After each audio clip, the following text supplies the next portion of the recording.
stand. Be seated, please. As we begin to emerge from this pandemic, in many ways we are entering a new and unknown world. There will be new obstacles and new opportunities. Much the same could be said about Joshua and the Israelites when they crossed the river and entered the new world of the Promised Land. What was God's answer for their uncertainty? A constant and compelling message we all need to hear. Be strong and courageous.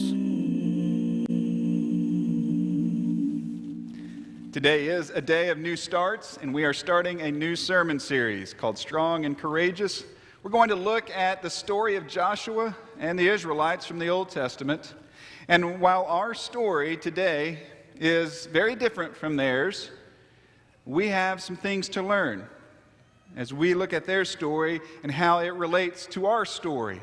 And there are some very relevant principles and some dynamics happening between God and His people that I think inform who we are and how we move forward into the world in front of us today.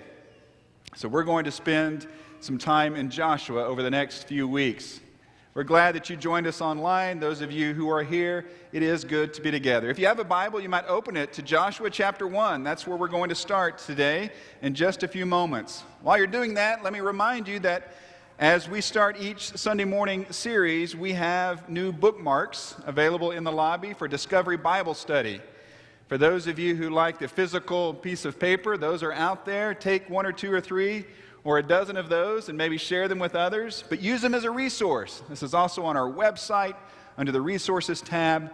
And again, this is a resource for you to use to sit down, open up the Bible, and go deeper into God's Word. Questions are already there. You don't even have to prepare anything. You just go through the questions together and watch what God does in you and through you. So those are available outside and also on our website. Let me also use this opportunity to remind you each week about our sermon discussion resources. We started this a few weeks ago. There's a short conversation starter video on our YouTube channel. That'll be there available later today and the rest of this week. There's also attached to that a discussion guide, a PDF with questions and some scriptures to go through. And the purpose is to dive deeper into the text, the topic, and to apply some of the things that we talk about in worship, some of the things we talk about in the sermon, in the message on Sunday. We don't want to leave that message in this room. We want it to go with us. And God has something to say to you. And God, I think, has something to say through you. And so spend some time, maybe later this evening, maybe later this week. I know one of our adult classes uses this as a curriculum on Wednesday night. What a great opportunity that is to open up the Word of God together. So those resources are available. Please use them so that you can grow in your knowledge of Scripture, but not just your knowledge, a knowledge that transforms your life. Like many of you, I received my vaccination for COVID. I got my second shot on Monday, and so now I guess the government has been tracking me for about a week now. Can we joke about that yet? I don't know, maybe not. Oh well. But I got to tell you, that second shot hit me hard. It knocked me down for a day or two. And I had multiple people say to me, well, if you had side effects, that's good. That means it's working. I said, well, what about the people who didn't have side effects? Well, it works on them too. I'm thinking, okay, I can get the vaccine and have side effects and it will work, or I can get the vaccine and it not have side effects and it will work. I choose this one. I choose the one with no side effects. But we don't get to choose, do we? I didn't get to choose, and so that's what happened to me. It knocked me out of commission for a couple of days, but in my mind, that is a small price to pay to keep me possibly from getting this dreadful virus, and maybe even more than that, to keep someone else, maybe someone vulnerable, from getting it from me. And so I'm willingly and thankful to do that. You know, vaccines are just one of the things that many of us are doing to prepare for and even contribute to a new post-pandemic world. You've probably heard that term, post-pandemic. That adjective, I guess, used with world or society or culture or church or organization or your company, your business or your family. What is this post-pandemic world that we are stepping into? Well, we don't really know, do we? I mean, we don't know what it's going to be like. I mean, we can guess and we can see some things around us, but you can go online and there are all kinds of blogs and podcasts and articles and editorials being written about what this post-pandemic world will be like, about some of the trends that people studied before COVID that have maybe accelerated through COVID, and some of the changes that will bring about in this new world. Things such as how work is done. I mean, many of you have been working from home, or you've been working via mobile, virtual tools, and some of you guys haven't worn pants in a year, I know. You've been on your computer screen in meetings, Zoom meetings. And so the nature of how we work and where we work is certainly changing. I think in many ways, education is changing, and the way we educate our young people, and maybe we've learned some things through the things that we've tried and done, and successes and non-successes. There's all kinds of things that are happening in this new world. Maybe a global cooperation effort on some healthcare issues or economic issues. Certainly, we seem to be moving closer and closer to a cashless society. That's what experts are saying, where paper money will virtually be not useless, but gone, because everything will be virtual. And many of the people up here don't even know what checks are, never seen a check with their actual eyes, and that trend seems to be accelerated.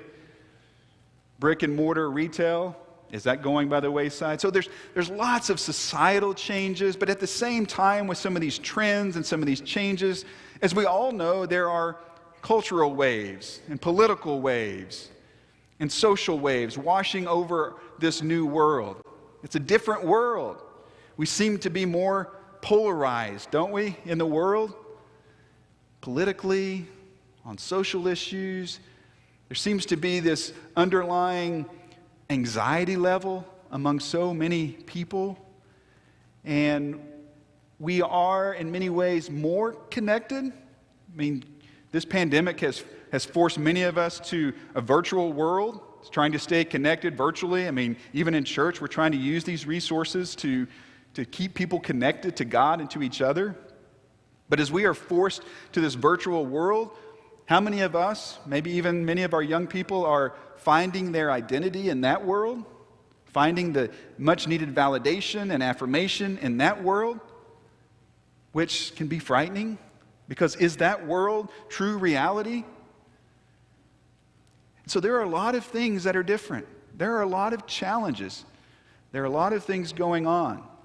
In many ways over the past year, we saw the sort of ugly underbelly of Christian nationalism and some of the challenges that brings about, especially for the church and in the church. So I could go on and on. There's so many cultural and social and political things happening in our world. It is a new world. It is a different world. One author said this about the pandemic: historically, pandemics have forced humans to break with the past and imagine their world anew. This one is no different. It is a portal, a gateway between one world and the next. And I think that's true as we begin to think about this pandemic, and hopefully and prayerfully we are beginning to come out of it, whatever that looks like. There may be some ups and downs, but hopefully we're making it through it. And in many ways it is a portal, isn't it? It's a doorway, it's a gateway into a new world with new obstacles, but also new opportunities. One author I've really enjoyed reading recently is Todd Bolsinger. And even before COVID even hit, even before COVID was on the radar, this is what he said: in every field, in every business, every organization, leaders are rapidly coming to the awareness that the world in front of us is radically different from everything behind us. And this was before COVID. This was just commenting on the ever-changing nature of our world. There are always new obstacles. There are always trends. There are always new opportunities. And so this is a new world in front of us. And for many of us, when we face a new world, when we find ourselves toes on the edge of the cliff, looking over the cliff and seeing so much uncertainty, so much unknown, so much that we don't necessarily like or want to be a part of, what is our response? It is to back up. To back up and even go back. How many times over the past year, if you're like me, have you said or thought something like, I just wish we could go back to normal. I wish we could just go back to the way things were. I wish we could just do the things we used to do. I mean, I wanted to go back to a time. Do you remember a time when the word Zoom just meant something a car did? We just want to go back. And sometimes that's our mindset in general. And that's where we dwell. We dwell on the past. And we talk about the good old days. And we get to frame that however we want because we're presenting it. And so we talk about this decade or this era of time. And those were the good old days because of this or because of that. Well, probably, maybe for you, maybe for others, whatever time period that was, it was good. But maybe for others, it wasn't. You see, for the Israelites, they felt the same way. God was taking them on a journey. God was leading them. You see, once they were oppressed as slaves, subjugated under the heavy hand of Pharaoh in Egypt. And God said, I'm going to deliver you. I'm going to bring you out and bring you to a new world. And through his leader Moses and through this firestorm of incredible plagues that our children love to learn about, God delivered those people, his people, out of Israel. And he set them on a course to inherit their destiny, this new land, this land that he was giving them. And how did they respond? What did they do? The moment things got tough, and it seems like every moment after that, they complained, they colluded, they cried out to God. And what was their cry? We want to go back. We want to go back. One example is in Numbers chapter 14, verse 1. That night, all the members of the community raised their voices and wept aloud. All the Israelites grumbled against Moses and Aaron. And the whole assembly said to them, if only we had died in Egypt or in the wilderness. Why is the Lord bringing us to this land? Only to let us fall by the sword? Our wives and our children will be taken as plunder. Wouldn't it be better for us to go back to Egypt? And they said to each other, we should choose a leader and go back to Egypt. You see, they found themselves with their toes on the edge of the cliff, looking into this unknown world. And they didn't like it. We don't want to go there. We want to turn around and go back there. Yeah, but don't you know what was back there? You were slaves. You were in oppression. You were under Pharaoh's hand. Yes, but at least we knew what to expect. It was normal. It was familiar. It was comfortable. They wanted to go back. Do you know what sparked this protest by God's people to go back? Moses had just sent the 12 spies into the land, the promised land, Canaan, to scout it out. And 10 of the 12 spies came back with a report that said, yeah, well, the land is good, yes, but the armies are massive. The cities are fortified. The obstacles are too great to overcome. We can't go forward. We can't take the land. You see, it was fear that made them want to turn back. It was fear that made them want to return to the good old days. Fear of what might be up there caused them to turn around and go back there to what was known, what was familiar. Now, I'll be the first to tell you that nostalgia, it's a good thing. It's an emotional thing. Probably many of us can recall a time, a simpler time, a time when life was good. Maybe when we were a child, or maybe we lived in a certain place, or maybe we had a different job or different friends, or maybe back in college. Or, nostalgia is good. And sometimes we hear a song, or we even smell a smell, or we see something and it triggers those memories, those wonderful memories. That's great. But nostalgia is a much better rearview mirror than it is a windshield. And some of us need to let go a little bit of what is behind us so that we can press forward to what is in front of us. Maybe rather than champion the past, what if we charged into the future, knowing that God was with us, that God was leading us? That would mean some things. It would mean we'd have to let go of some things. For many of us, we would have to let go of control. If the truth is told, that's why some of us want to turn around and go back, because that was a time, that was a place when we had more control. If we've learned anything over the past year, we've said this before, we've learned that we are not in control, that God is in control. And so pressing forward means sometimes learning to let go of control and trusting that God is in control. For some of us, it means letting go of tradition and immersing ourselves in Scripture.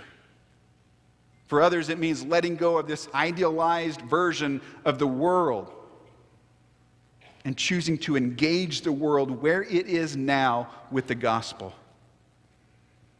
For others, it means letting go of the fear of the unknown, the fear of what might happen, and simply put our faith in God no matter what happens. You see, 2 of the 12 spies came back with a different report. It was the minority report, not what everyone else said. Isn't it interesting how faith shapes perspective? I mean, stop and think about that for a minute. All 12 of these spies saw the same thing. 10 came back and said, no, there's no way. Cities are fortified, armies are too big, obstacles too great, we can't do it. And yet 2 of them saw something else. It's amazing how faith shapes perspective. Seeing through the eyes of faith helps us see what can be, not automatically go to what can't be. It helps us think about what we can do rather than just launch immediately into all the reasons we can't do it. So what do Joshua and Caleb say in Numbers 14, verse 8? They say, if God is with us, if God is leading us, if God is pleased with us, oh yeah, we can take the land. Absolutely. And you know how the people responded to their report? 2 verses later, verse 10, they want to stone them to death. They just simply come back with this report of good news. Yes, this can be done with God's help. And they want to kill them. That's how strongly they felt about turning around and going back. God was not pleased with that response. God was not pleased with what his people said and did. Their lack of trust, their lack of faith. And so he sent them on a detour. Remember I said he put them on course to inherit this land? Well, now he put them on a detour, a 4-decade detour in the wilderness. And he said, no one over 20 years old who's cried out against me will enter that land. You won't live that long. Sure enough, that's what happened. Fast forward 40 years, that generation is gone. Moses is gone. And now Joshua, who was once Moses' aide, his trusted assistant, is now charged and commissioned by God to lead these people across the Jordan River, some estimated 2, maybe 2.5 million Israelites across the Jordan into the promised land. Well, it sounds like a fairly easy job, right? I mean, logistics, nightmare, but yes, we can do that. And yet remember what's in the land. Joshua knew what was in the land. He had gotten the sneak peek. He was one of the spies. So that's where we pick up our story in Joshua chapter 1. Starting in verse 1.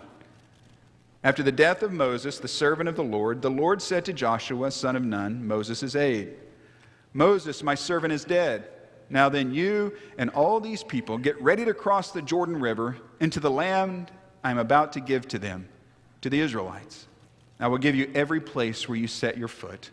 Just as I have promised Moses, your territory will extend from the desert to Lebanon, and from the great river, the Euphrates, all the Hittite country, to the Mediterranean Sea in the west.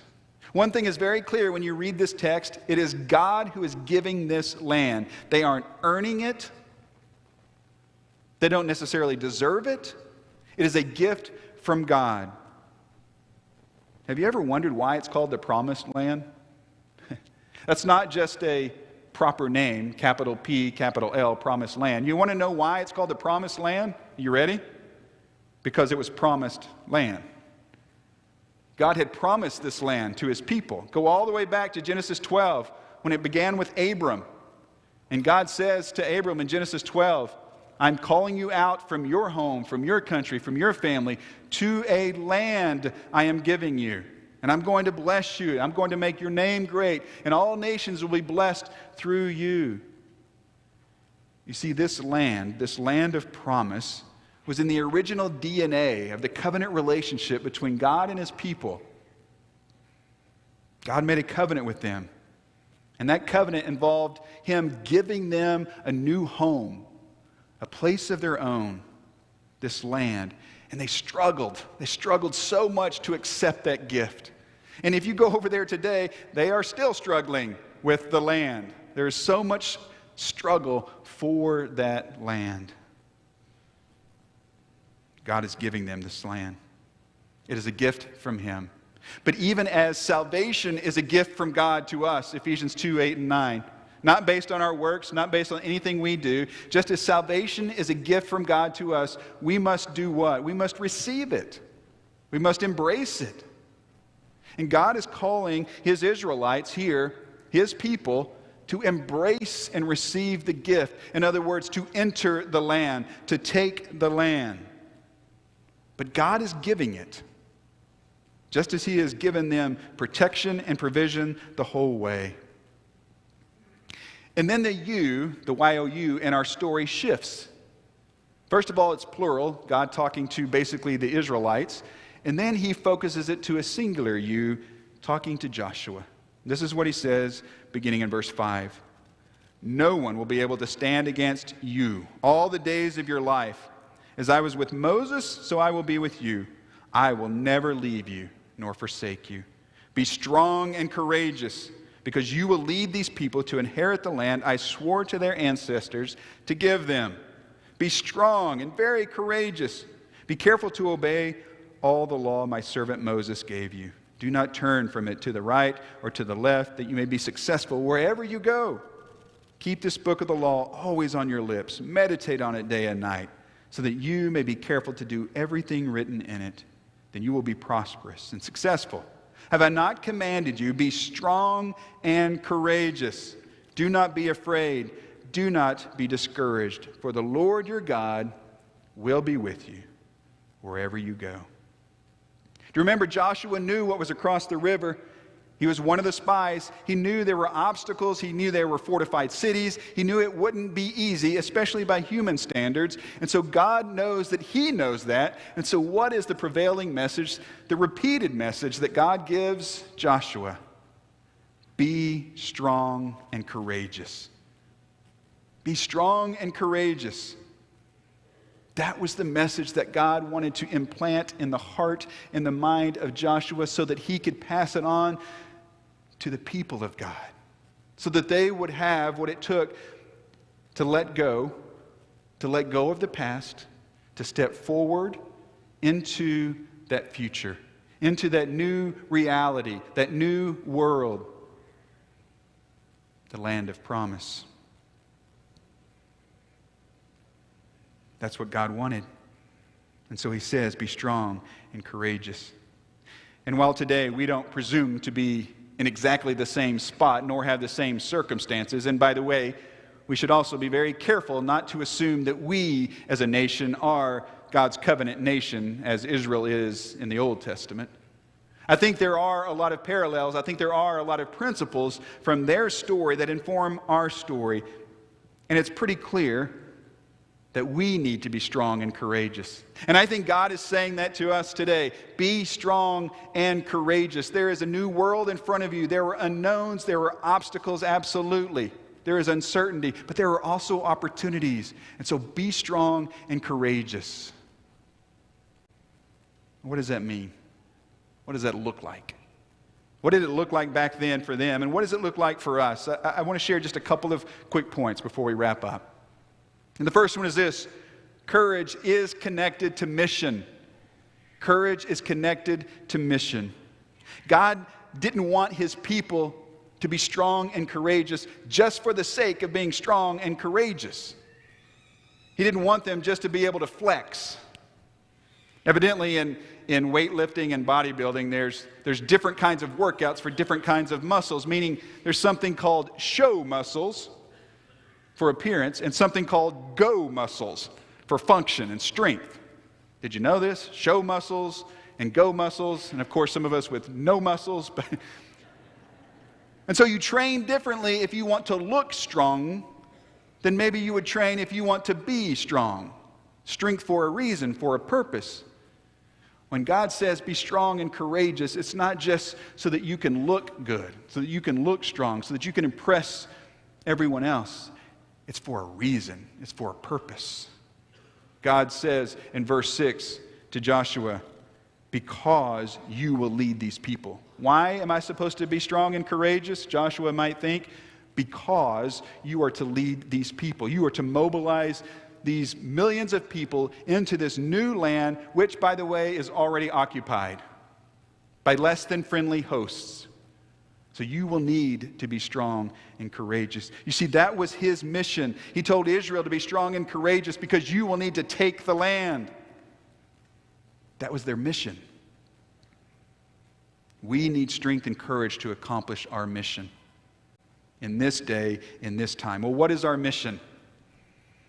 It's the same mission that Jesus gave his followers before he ascended to heaven. It's the same mission that we plaster on our backgrounds and our bulletins. It's the same mission that were some of the last words of Jesus that should be some of our first priorities from the Great Commission in Matthew 28, when he said, go and make disciples. Go into all the world and make disciples. That's why we're here. That's what we're supposed to do in this new world. That's why we need strength and courage. We are to make disciples in our homes, in our neighborhoods, in the world.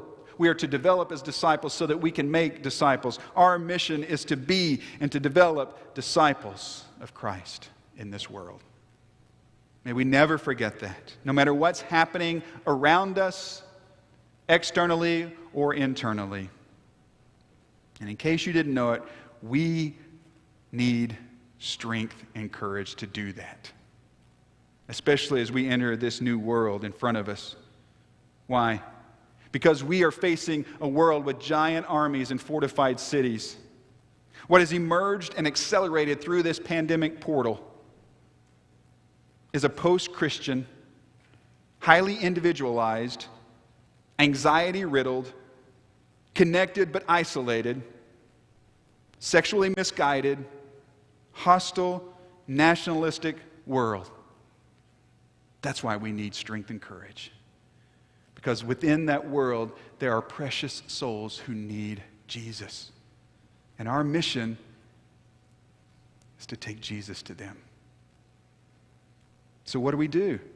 Batten down the hatches and head for the hills? Sit around and pat each other on the back and talk about the good old days? Stay in our bubble and hope someone may stumble inside this building and maybe, just maybe, hear the gospel? No. It doesn't take strength and courage to do that. Strength and courage isn't needed when we retreat. It's only needed when we advance. And we need to advance the gospel. As important as that point is, and it is our mission, don't miss this next point. Go back to the text, verse 5. God says, as I was with Moses, so I will be with you. I will never leave you nor forsake you. He says that to Joshua. And then verse 9, have I not commanded you, be strong and courageous. Don't be afraid, don't be discouraged, for the Lord your God will be with you wherever you go. Just as courage is connected to mission, courage is anchored in the presence of God. Every time God tells them to be strong and courageous, he reminds them, because I will be with you. You're not alone. You see, when he says be strong and courageous, he's not saying pull yourselves up by your bootstraps and see if you can muster up enough strength to do what's needed. He's saying trust me. You He's not saying stand up on your strength. He's saying lean into the strength of God. And there's a big difference. I think he tells us the same thing today. Go back to our mission, the Great Commission, Matthew 28. What's the second part of that? There is the commission, the charge, the invitation to go and make disciples. And then there's the condition, the assurance. He says, and I'll be with you always, to the very end of the age. When you go make disciples, you're not on your own. It's not by your strength, your knowledge, your wisdom.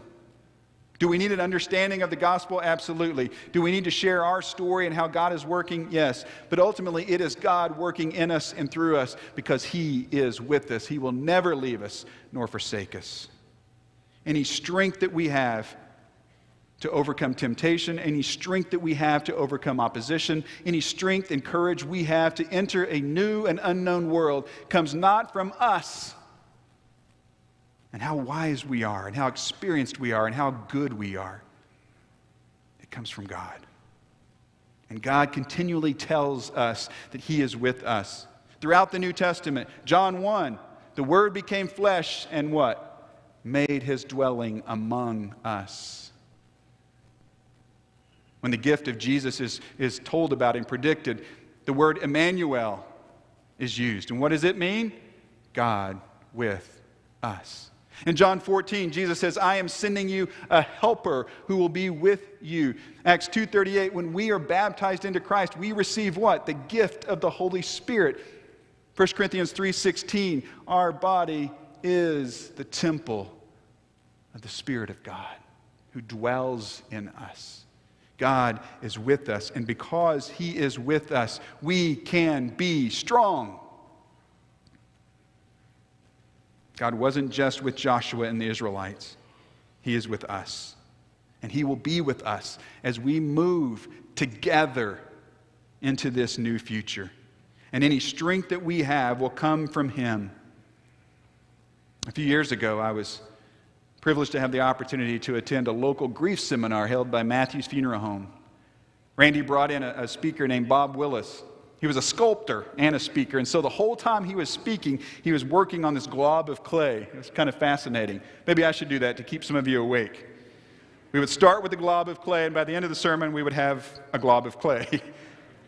But by the end of his talk, he had shaped this glob of clay into a perfectly smooth, three-dimensional heart. Not like an actual heart, like a scientific heart, but like a Valentine's heart. And right in the middle of this heart, there was a Band-Aid.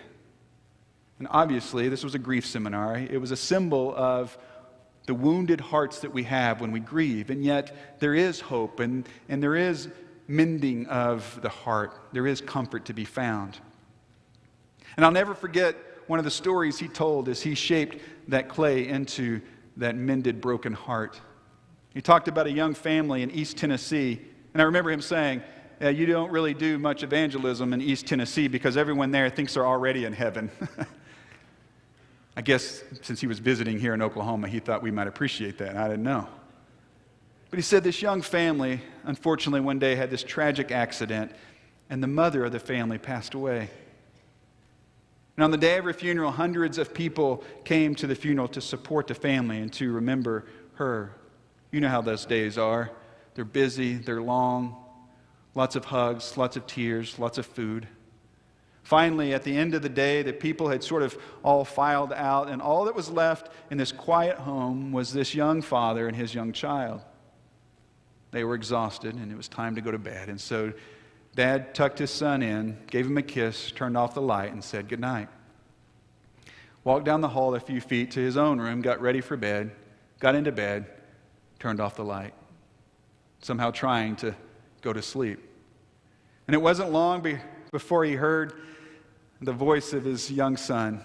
Dad, Dad. Yeah, son. Can I come sleep in your bed? Yeah, sure. So his dad turned on the light, his son ran down the hall and got in bed with his father. His dad turned off the light again. It was so dark you couldn't see anything, pitch dark, and his son said, Dad, are you looking at me? Of course, his dad was laying on his lying on his side, looking at him, and he said, yeah, I'm looking at you.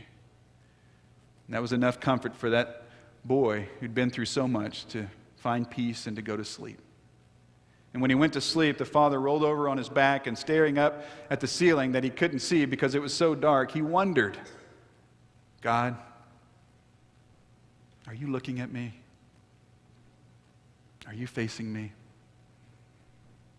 And God says continually to us, when we ask that question, yes, I will never leave you. I will never forsake you. But God, look around this world. It's so messed up. This world is crazy. There's so much going on, so much injustice. There's so much pain. There's so much hatred, so much hostility. God, it doesn't feel like you're looking at me. I'm there. I'll never leave you. You see, when we know, when we are assured that God is with us, it gives us a sense of confidence. It gives us a sense of courage and strength. And it impacts who we are and how we live. And so how did Joshua respond? Look back in the text, verse 10. Joshua ordered the officials, the officers of the people, go through the camp and tell the people, get your provisions ready. 3 days from now, you will cross the Jordan here to go in and take possession of the land the Lord your God is giving you for your own. What does he say? He says, get ready. Get yourselves ready because we're going. We're on the move. We are not going back. There is nothing for us there. We can't go back if we really wanted to. So we're going to go forward and we're going to go with God. And so this morning, I think the message is the same. And I just want to walk through the camp this morning. To walk through the camp and say to you, get ready. Get ready. Because God is leading us. We need you to get on board. We need to go together. Get ready. God will not leave us. He will not forsake us. Be strong and courageous and know that He is with us. You see, God is with us. The question is, are you with Him? Are you with God? That's the question. And no one can answer that but you. You have the power and the freedom to answer that question. That's the nature of God's relationship with humankind. He gives us the freedom to choose. Have you chosen to be with God? Today may be your day. Just as it was for Kelly, as we got to witness her baptism. Maybe today you're ready to confess your faith that Jesus is the one. He's the Son of God. And you want to take advantage of what He did for you. Commit your life to Him in baptism. We'd love to celebrate that with you. Maybe we can encourage you, pray for you. If you're at home watching online, go to our website, go to the prayer page, reach out to us, or use that QR code to reach out to us. If you're here, we'd be happy to encourage you, lift you up in prayer. If there's something we can do, we invite you to come as we stand together and sing. God will make a way.